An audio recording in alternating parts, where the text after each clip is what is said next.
Hello, Abundant Joy Fellowship. I'm Chuck DeVetter, and I wanted to speak to you today about grieving. I just was in Tarentum a few days ago and actually participated in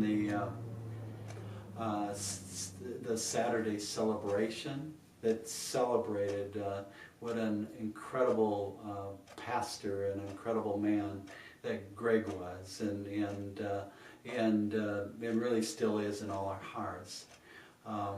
It was an incredible service, it was an incredible ordination on Sunday, and it was just awesome. And I could see the vision of just the foundation that He's laid in each one of your lives, and the foundation that He's laid in the community, and the foundation that He's laid out in the whole region. And what effect it's had, especially on Tarentum, and especially on those in the body. And so I just wanted to thank you for just the relationship that you've given us here at One Whole Heart, and just the excitement that I can see in the future that God has for you as a body. I am incredibly excited about what God has for you. I'm incredibly excited about just the foundation that's been laid and how it's going to propel forward as you collectively in unity as a body step out and begin to walk out each one's calling, and that the vision in the future and everything that's happened up to this point in time propels forth because of everything that's been built up to this point in time. God's got incredible things, and I'm excited for those incredible things. But one of the things that I'm going to talk to you today about is grieving. Because to get to that place, I believe grieving is part of the process, and I believe that the grieving needs to take place in order for each one of you in a healthy way to step out and step forward into your calling and step into into who you are. Often people will go through losses like this and will get busy, or they'll lock their hearts, or they'll decide not to feel, and internally they'll battle with all the negative emotions and the negative feelings, okay? Well, if you look at the negative feelings and emotions, you're going to notice that they feel like fear and anxiety and worry and control and sadness and depression and anger. There's a number of negative feelings that we have in the midst of mourning that really are the very same feelings that we have as we walk through our flesh and as our flesh tries to pull us around. The negative feelings in grieving are really flesh. And so what happens is that in the midst of our feelings showing up, we don't realize that there's a death going on beyond the loss of Greg in this particular case. And what happens is that the death that's actually taking place is the death in the hope that we had in the relationship with Greg and in the future with Greg, and all the things that God all the things that were involved with that relationship. And so that relationship no longer has hope. And when it doesn't have hope, what ends up happening is that it begins to die. If we look at Scripture, Scripture tells us that hope is the anchor of our soul. And what happens is that anchor in hope in the relationship begins to die. And as it begins to die, what ends up happening is flesh ends up showing up, the feeling of flesh, anxiety, fear, sadness, depression, anger, confusion. That shows up and it fights to stay alive. It fights to self-protect. It fights to be there. And so there's this protection and self-protection going on in the midst of the grieving. And as it's happening, it can really go up and down, and it can be really an emotionally confusing time. And what happens is at one minute you might be angry, another minute there might be some sadness or depression, and you may have some confusion and anxiety and all these different feelings. Well, the feelings are actually the flesh, and the flesh is trying to stay alive, and as it fights to stay alive, what ends up happening is we go through these negative emotions, and at the same time that that's happening, we've got the thoughts, just the negative thoughts and the condemning thoughts, and all those thoughts are coming forth too out of that place of the flesh. And when it's happening is that our broken part of our heart or our flesh begins to bring forth just feelings of flesh and sadness and confusion and all that type of thing. And when it does that, what ends up happening is that we want to shut it off, and we want to isolate, and we want to protect ourselves, and we want to lock our hearts and not feel, and ultimately and to shoulder it ourselves, and maybe even get busy.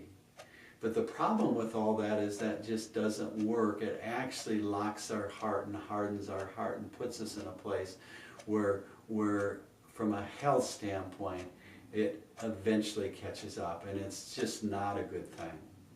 Instead, what we want to do is we want to take that anchor that we have in that relationship, okay, all right, and we want to re-anchor, we want to grab onto Jesus and just hold on tight and weep and cry and hold on and be honest with Jesus and say, God, help me, Lord, help me.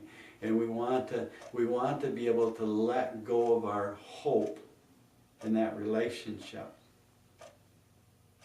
and we want to allow the flesh and those feelings to show up, but to hang on to Jesus and to re-anchor in that place of trust and connection and intimacy with God.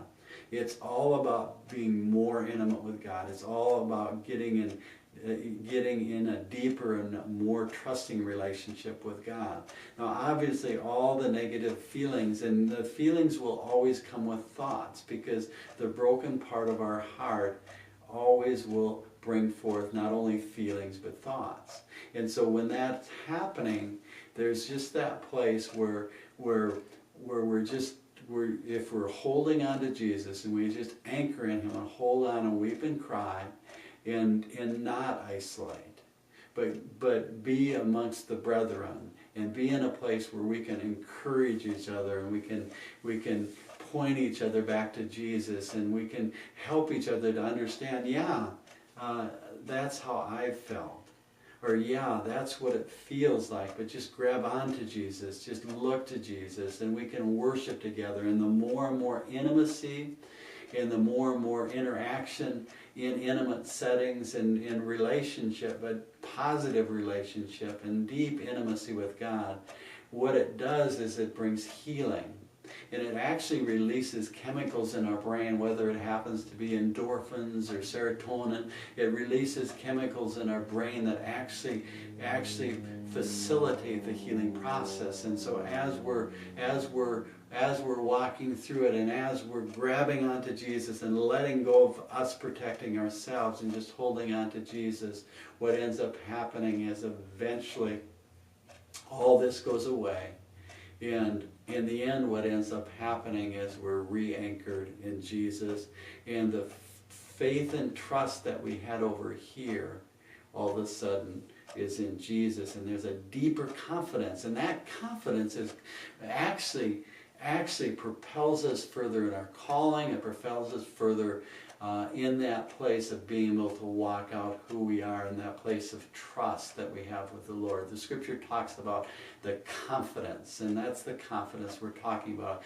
If we look at it in the practical of what happens and what happens in our day-to-day life, separate from the grieving. Okay, what happens is that there's lots of things in our life that we've been self-protecting in. And when we self-protect and we try to protect ourselves, whether it happens to be with finances or maybe relationships or whatever there is in our life where we're self-protecting, what happens is that we take control and we self-protect and we put ourselves in a place where all of a sudden we're going to make sure we're okay. But the problem is self-protection is the opposite of God protection. All right? And we're created that God would protect us every second of the day, but He can't protect us if we self-protect. And so as we're self-protecting, there's a point where if we're talking about finances or whatever we're talking about, I decide I'm going to trust you, God, and I let go of whatever I'm doing to try to protect myself.